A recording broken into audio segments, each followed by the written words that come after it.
Hi friends, అందరూ ఎలా ఉన్నారు? నేనైతే బాగున్నాను. మీరు అందరూ బాగోవాలని మనస్ఫూర్తిగా కోరుకుంటున్నాను. Welcome to my channel Raman Revathi daily diaries. ఇది పొన్నగంటు కూర అండి.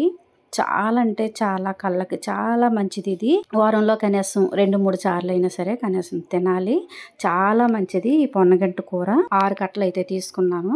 తీసుకోవాలండి. ఆకు చాలా టైం పడుతుంది, చాలా కష్టం కూడా. అందుకని చాలా మంది తీసుకోరు ఇది. అదే చాలా ఓపికగా ఈ ఆకు ఒకటి ఒకటి చూసుకుంటూ తీసి పక్కన పెట్టుకోవాలి.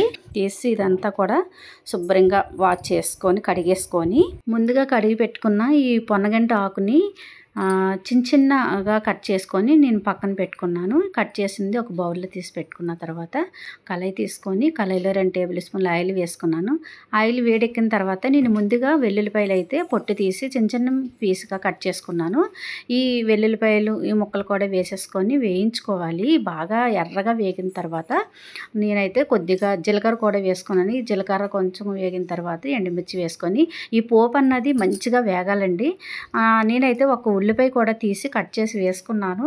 మీకు ఇష్టం లేకపోతే స్కిప్ చేసేయచ్చు, మీకు ఇష్టం ఉంటే వేసుకోవచ్చు, బాగుంటుంది. కొద్దిగా సాల్ట్ వేసుకున్నాను నేను. సాల్ట్ కూడా వేసేసి ఇప్పుడైతే కట్ చేసి పెట్టుకున్న ఈ పొన్నగంటి ఆకుని కూడా వేసేసుకొని ఇలా మూత పెట్టి మగ్గించుకోవాలండి. చూస్తున్నారు కదా, ఒక 5 నిమిషాలు మగ్గించుకున్న తర్వాత మనం ఉప్పు అన్నీ సరిపోయిందో లేదో చూసుకోవాలి. చాలా అంటే చాలా బాగుంటుంది. తిన్నందుకు మరి అంత టేస్ట్ ఉండదు, కానీ కళ్ళకైతే చాలా మంచిది. కంటి చూపుకి ఇది ఎక్కడ దొరికినా సరే కొని తెచ్చుకొని ఇంటికి ఇలాగైతే చేసి మీ పిల్లలకి మీరు కూడా తినండి. మీకు కొద్దిగా అయినా హెల్ప్ అవుతుంది అనుకుంటే మన ఛానల్ సబ్స్క్రైబ్ చేసుకోండి, లైక్ చేయండి, షేర్ చేయండి.